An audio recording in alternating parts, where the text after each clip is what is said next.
কোন কোন নাফরমানের কবরের মধ্যে জাহান্নামের আগুন এসে ভইরা যাবে। আল্লাহ আপনি আমাকে আমাদের সবাইকে মাফ কইরা দিয়েন। আল্লাহর হাবিব বলেন কোন কোন নাফরমানের কবরের মধ্যে তিসআতু ওয়া তিসঈনা তিন্নিনা লাউনু ফিল আরদি মা আনবাতাত খাদরা। কোন কোন নাফরমানের কবরের মধ্যে একটা দুইটা না বিষাক্ত 99টা সাপ জমা হইয়া যাবে। আল্লাহ আপনি আমাকে আমাদের সবাইকে মাফ কইরা দিয়ে ওই সাপ কিয়ামত পর্যন্ত নাফরমানকে পেঁচাইয়া তারপর ঠোকরাইতে থাকবে।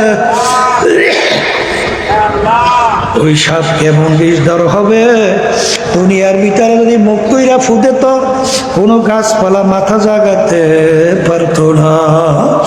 এই জন্য আমার ভাইদেরকে বলবো, পর্দা আলে মা বোনদেরকে বলবো, মুসলমান বলতে কিন্তু মন চায় গুনার থেকে ফিরা নেকের কাজ কইরা, ইমানকে নির্ভেজাল মজবুত কইরা, কলবকে ভালো কইরা, চোখে পানি নিয়ে তারপর কবরে যাবে।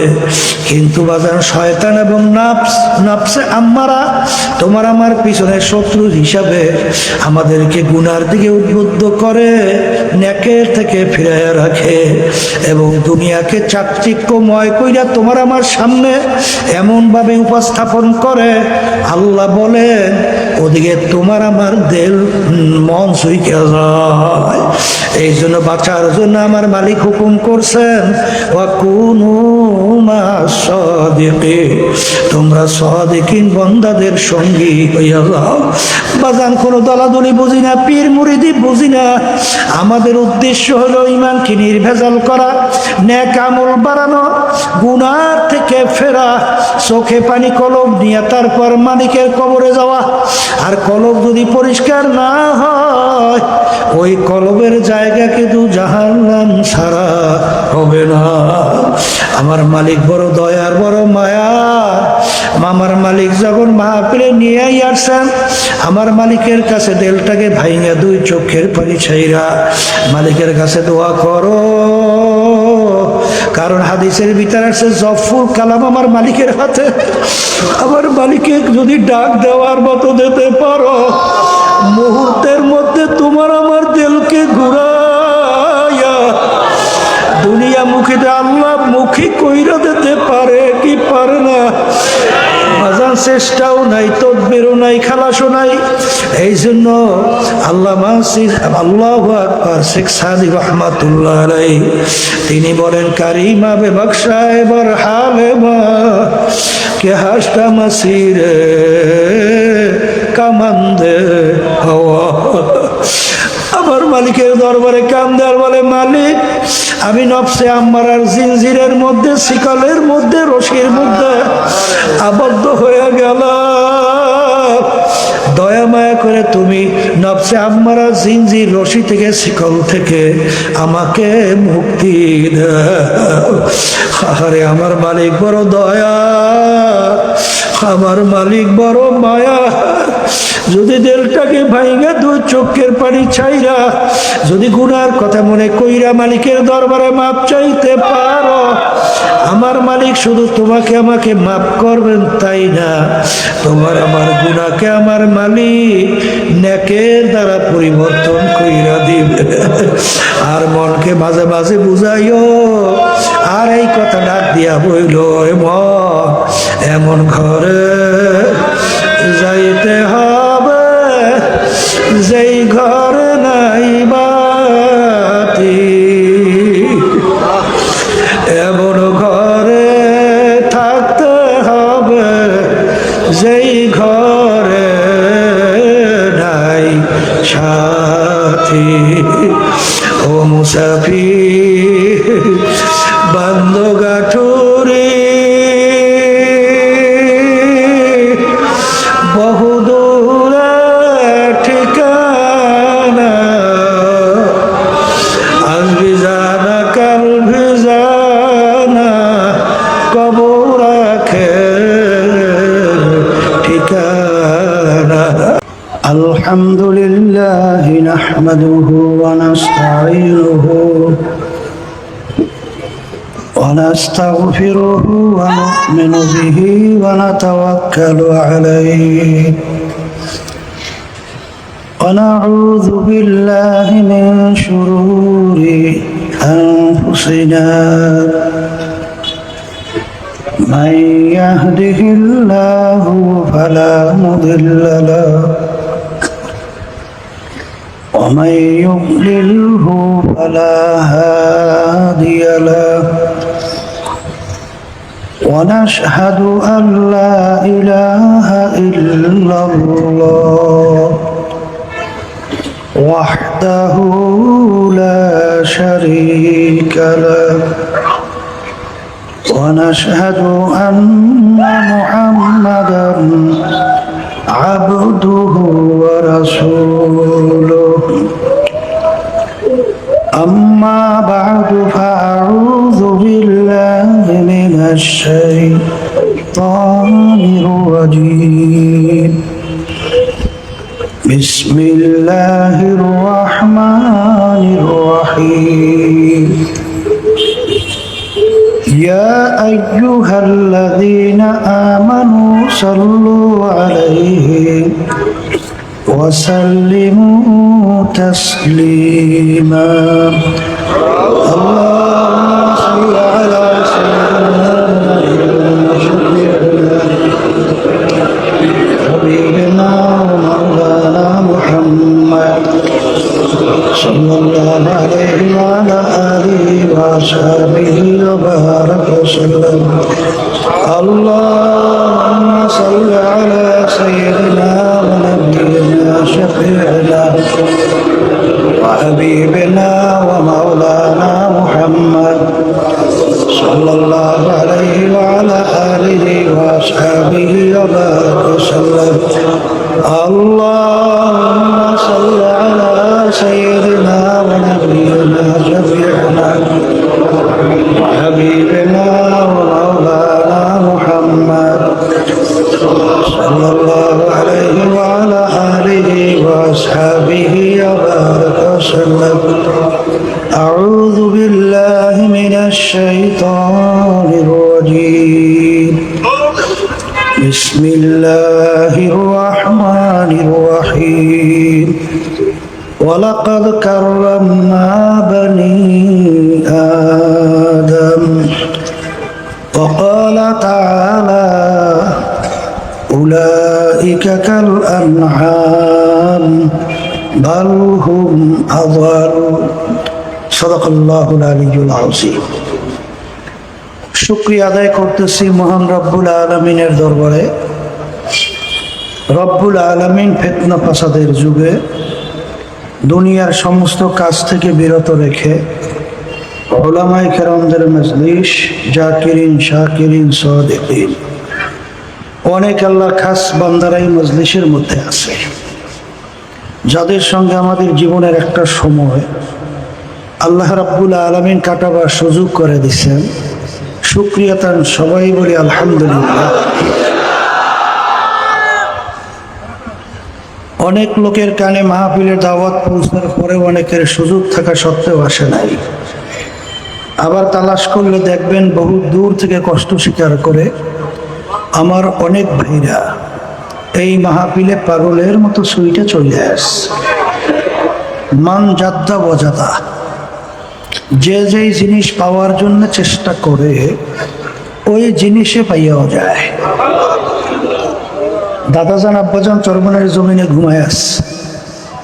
আমার আব্বাজান বলতেন, দিনী মাহফিলে প্রথম থেকে শেষ পর্যন্ত থাইকা বাড়ি বিদায় হয়ে চলে গেলে আমল নামার মধ্যে কম পক্ষে হলেও 50 লক্ষ নেকি এরকম জমা হতেই পারে না।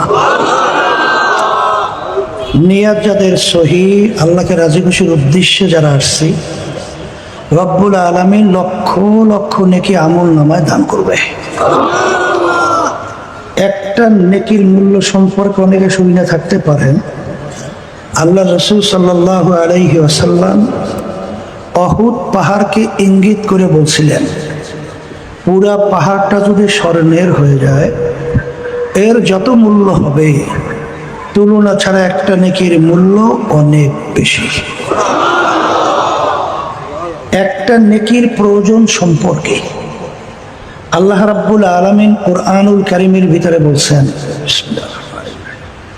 ফামান ইয়ামাল মিসকালা যাররাতিন খায়রান ইয়ারাহ ওয়া মান ইয়ামাল মিসকালা যাররাতিন শাররান ইয়ারাহ।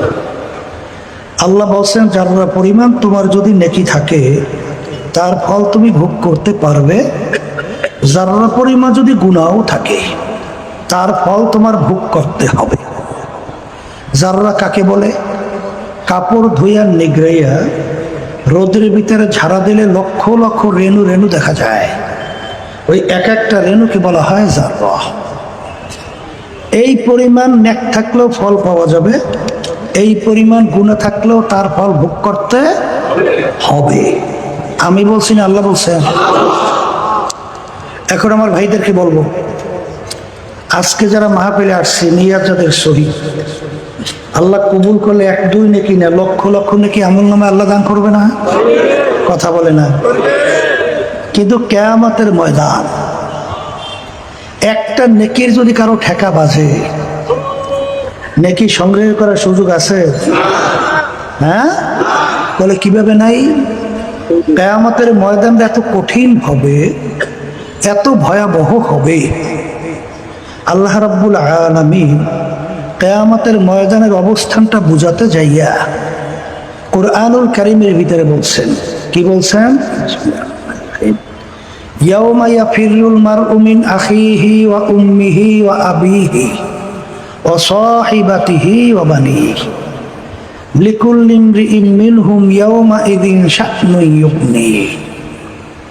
আল্লাহ রাব্বুল আলামিন বলছেন, কিয়ামতের ময়দানে মা পর্যন্ত সন্তানের পরিচয় না দিয়া সন্তান থেকে মা ভাইগে যাবে। কে বলছেন? বলেন, কে বলছেন? তাহলে সন্তানের পরিচয় না দিয়া মা যদি ভাগে, তাহলে বলেন তো মায়ের চেয়ে আদরের দুনিয়ার ভিতরে কে আছে?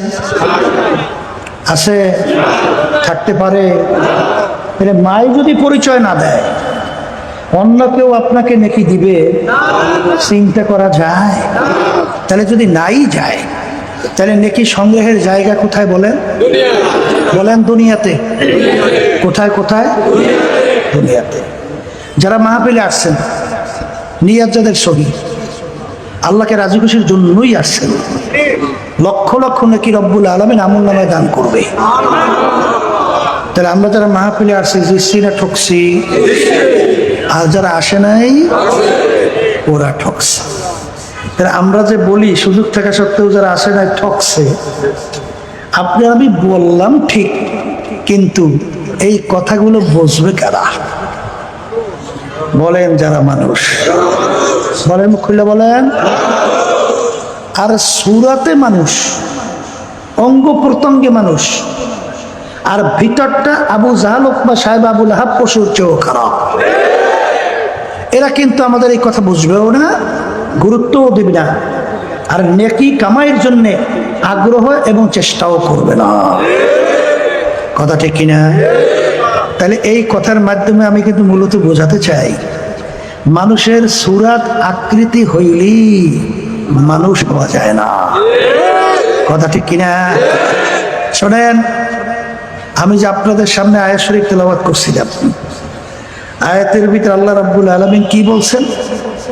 যত মাখলুকাত আমি সৃষ্টি করেছি, এর ভিতরে সর্বশ্রেষ্ঠ সম্মানিত করে আমি মানুষকে সৃষ্টি করেছি।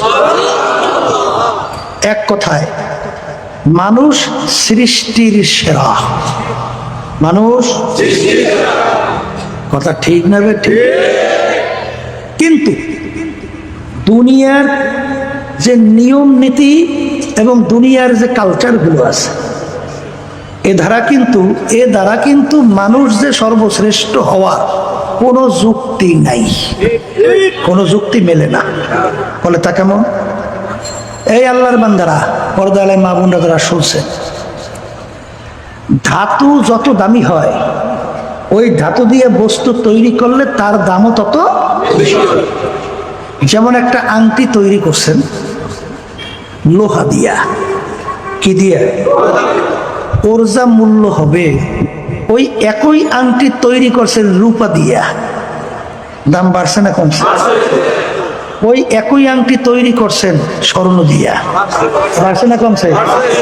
ওই একই আংটি তৈরি করছেন হীরা দিয়া, বাড়ছে না কমছে? সাইজ কিন্তু বাড়ে নাই। ধাতুর মূল্যের কারণে বস্তুর মূল্য কি বাড়ছে? কথা ঠিক? তা দুনিয়ার দৃষ্টিকোণ থেকে মানুষ সম্মানিত হওয়ার কোনো যুক্তি নেই। কলে তা কি? আল্লাহ রাব্বুল আলামিন ফেরেশতা সৃষ্টি করছেন নূর দিয়া। ফেরেশতা কিসের তৈরি? বলেন বলেন বলেন। নূরের তৈরি। আল্লাহ জিন জাতি সৃষ্টি করছেন আগুন দিয়া। মানুষ জাতি সৃষ্টি করছেন আল্লাহ রাব্বুল আলামিন মাটি দিয়া। তার ধাতু মূল্যের দিক থেকে আপনি যদি হিসাব করেন তাইলে সবচেয়ে বেশি সম্মানিত হওয়ার কথা ছিল ফেরেশতা, এরপরে দ্বিতীয় পর্যায়ে জিন জাতি, এরপরে তৃতীয় অবস্থান হলো মাটির তৈরি মানুষ। কথা ঠিক কিনা? কিন্তু আল্লাহ রাব্বুল আলামিন যে ঘোষণা করেছেন ওয়ালাকাদ কাররামনা বানি আদম, মানুষ সর্বশ্রেষ্ঠ সম্মানিত। এর কারণ তো অনেকে তালাশও করেন না, চিন্তাও করেন না। এই চিন্তা কি আপনার বাড়ির পাশের গোয়াল ঘরের গরুটাই করবে? কথা বলে না। এই গোয়াল ঘরের গরুটার কাজ কি? 24 ঘন্টা খাওয়া বাঁচা ছাড়া ওর দ্বিতীয় আর কোনো চিন্তা? মাঠের ভিতরে যখন গরু নিয়ে যান, ওই যে ঘাসের ভিতরে মুখ লাগায় শুধু খাইতেই থাকে। সন্ধ্যার সময় যখন বাড়ি নিয়ে আসেন, আবার ওই চারির ভিতরে খানা দেয় না, খাইয়া লইয়া পায়খানা প্রস্তাব কইয়া এই শুইয়া রাত্রটা কাটাইয়া আবার যখন ভোরে মাঠের ভিতরে নেন, কাজ কি? কথা বলেন না কেন? হ্যাঁ, ও কি অজু টজু করিয়া মসজিদে গেছে মুয়াজ্জিন আছেন? তারপরে রোজার মাসে রোজা রাখছে?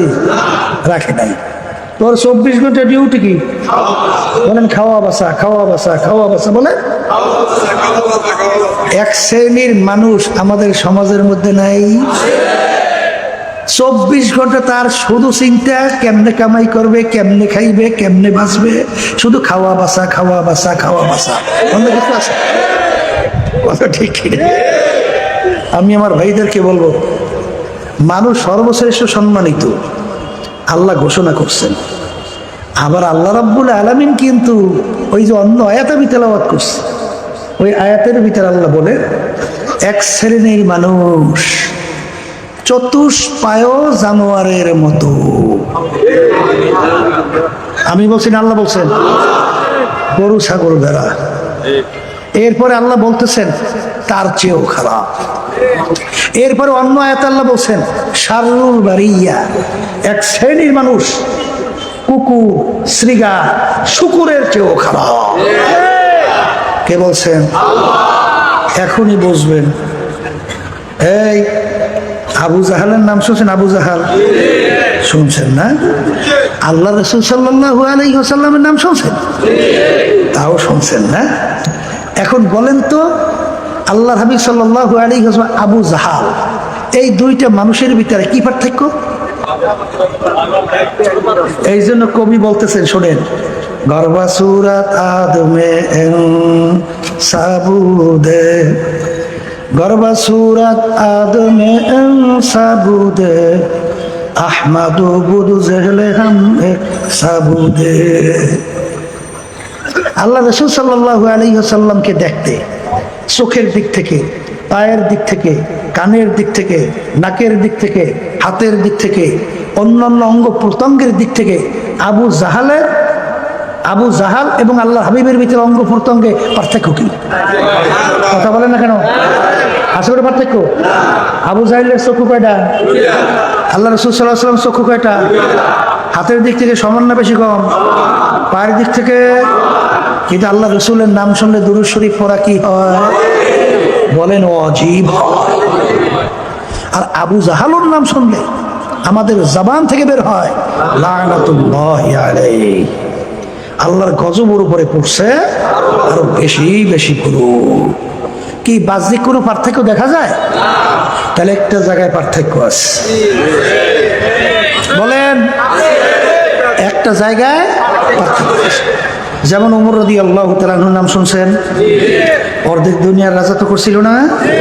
বাংলাদেশের মতো প্রায় 200 দেশের রাজা, ঠিক কিনা? আচ্ছা, যখন কাফেরদের অন্তর্ভুক্ত ছিল ওমর ফারুক রাদিয়াল্লাহু তাআলা আনহু, এর সে জঘন্য দ্বিতীয় আর কেউ ছিল? আল্লাহর হাবিবকে কতল করতে রওনা করছে, খাপ থেকে তরবারি বের করে, যে আল্লাহ রাসূল সাল্লাল্লাহু আলাইহি ওয়াসাল্লামকে কতল করার জন্য রওনা করে। এর চেয়ে খারাপ দ্বিতীয় আর কেউ থাকতে পারে? তাহলে সবচেয়ে জঘন্য খারাপ কথা, ঠিক? অল্প সময়ের ব্যবধানে ওই খোলা তরবারি নিয়েই আল্লাহ রাসূল সাল্লাল্লাহু আলাইহি ওয়াসাল্লাম সহ সাহাবায়ে কেরামদেরকে নিয়ে রাজপথে প্রকাশ্যে নারায়ে তাকবীর, আল্লাহু আকবার স্লোগান দিয়া ইসলামের পক্ষে রাস্তায় নাম ছিল কি নামে নাই? আচ্ছা, এখন বলেন তো, একটু আগের ওমর আর একটু পরের ওমর পার্থক্য হয়েছে? কই পার্থক্য কই? আগে যখন নাকি আল্লাহর হাবিবকে কতল করতে রওনা করছে, চক্ষু ছিল কয়টা? আর এখন যে আল্লাহর হাবিব সহ ইসলামের পক্ষে নামছে, এখন চক্ষু 4টা। হ্যাঁ, তাহলে তখন ছিল হাত 2টা, এখন হাত 5টা না 2টাই? হাত পাও অঙ্গ প্রত্যঙ্গ কোনো পার্থক্য? তাহলে কোন পার্থক্যের কারণে একটু আগে ছিল যেই মানুষটা সবচেয়ে জঘন্য খারাপ, সেই লোকটা এখন শ্রেষ্ঠ মাখলুকাতের মধ্যে হয়ে গেল? কোন জায়গায় পরিবর্তন হইল? তাহলে একটা জায়গায় পরিবর্তন হয়েছে, জোরে বলেন কথা, ঠিক কিনা? ওই জায়গাটা নাম হলো আল্লাহ। সবাই বলেন আলহামদুলিল্লাহ। তাহলে এক কথা আমি যেটা মূলত বোঝাতে চাই, মানুষের সম্মান বাড়ে কমে কলবের উপরে ভিত্তি কইরা, নট কোনো বংশের উপরে ভিত্তি কইরা নয়। কোন পীর, মুফতি, মুহাদ্দিস, শাইখুল হাদিস, বড় শিক্ষিত, বড় সওদাগর, বড় অর্থ সম্পদের মালিক, বড় বাকচতুরতার ডক্টরেট, FRCS, MBBS, বড় বড় BCS ক্যাডার, এর উপরে মেম্বার, চেয়ারম্যান, MP, মিনিস্টার, এর উপরে ভিত্তি করে মানুষের সম্মান বাড়ে এবং কমে না। মানুষের সম্মান বাড়ে কমে ওই কলবের উপরে ভিত্তি কইরা। জোরে বলেন কথা, ঠিক কিনা? একটা উদাহরণ দিলেই, বেশি উদাহরণ দেব না। বেলাল হাবশী রাদিয়াল্লাহু তাআলার নাম শুনছেন? দুনিয়ার চলার মতো কোনো যোগ্যতা, গুণ তার মধ্যে নাই। কলে হুজুরটা কি? দুনিয়ায় চলার জন্য বংশ বড় হওয়া লাগে, তাহলে সমাজে তার একটা দাম হয়, কথা ঠিক না? ঠিক। কিন্তু বেলাল হাবশী রাদিয়াল্লাহু তাআলার বংশ সবচেয়ে নিচু হাবশ বংশ। বংশের দিক থেকে কি বলেন? নিচু। আচ্ছা, ওদিকে আবার চেহারা সুরাতের দিক থেকে একেবারে কালো। কালো মানুষ দেখছেন? কালো মানুষ দেখেন না? কি ঢকপদ আছে? এই তাহলে চেহারার দিক থেকেও কালো, নাই ঢকপদ। ওদিকে আবার গোলামের ছেলে গোলাম, তার আব্বাও গোলাম, সেও গোলাম। গোলামের ছেলে গোলামের মূল্য কি সমাজে থাকে? ওদিকে চেহারাও নাই, বংশও নাই, ওদিকে আবার গোলামের ছেলে গোলাম। ওদিকে আবার টাকা পয়সার দিক থেকে নিঃস্ব। গোলামের ছেলে গোলাম, পয়সা পাইবে কোন? নাই পয়সা। ওদিকে আবার শিক্ষার দিক থেকে বকালাম, 10 টাকা তো জানে না। তাই দুনিয়া চলার জন্যে যা গুণ একটাও আছে। ওদিকে আবার জবানটা বাজে তোতলা। কি দুনিয়া চলার জন্য কোনো গুণ আছে? কিন্তু আল্লাহ এবং আল্লাহ রাসূলের কাছে তার সম্মান আসতে বলে, সম্মানের শেষ আছে। আল্লাহর হাবিব সবে মেরাজে গেছিলেন, বেহেশতের ভিতরে খরমের আওয়াজ। ভাই জিবরাইল, কিসের খরমের আওয়াজ? বলে আপনার বেলালের খরমের আওয়াজ। আল্লাহু আকবার। আল্লাহ রাসূল সাল্লাল্লাহু আলাইহি ওয়াসাল্লাম যখন বেহেশতে ঢুকবে, যেই বাহনের উপর আল্লাহর হাবিব বসা থাকবে, সেই বাহনের রশিটা কার হাতে থাকবে? সুবহানাল্লাহ। তাহলে আল্লাহর হাবিব সাল্লাল্লাহু আলাইহি ওয়াসাল্লাম তাকে সহ বেলাল হাবশী রাদিয়াল্লাহু তাআলা আনহু প্রথম বেহেশতে ঢুকবে। কি বোঝে? কোনো গুণ আছে? তাহলে কোনো গুণ নাই, এত সম্মান পারলো কেন? বলে নাই কলবের উপরে ভিত্তি কইরা। কথা ঠিক? এখন আমার ভাইদেরকে বলবো, পর্দারে মা বোনদেরকে বলবো, শোনেন, এই যে বাড়ি ঘরের কাজ কর্ম সব ফালাইয়া এত রাত্র পর্যন্ত এই যে মাহফিলে বসে রয়েছে, একটা লক্ষ্য উদ্দেশ্য আশা নাই? না নাই? না, উদ্দেশ্য ছাড়াই আইছে। আসলে একটা উদ্দেশ্য, সেই উদ্দেশ্যটা কি? চিরস্থায়ী শান্তির জায়গায় বেহেশতে যাব, আর জাহান্নামের আযাব থেকে মুক্তি পেয়ে জাহান্নাম থেকে মুক্তি পাবো। এই আশাই তো আসছে। আসতে বলে এই আশা আছে রে।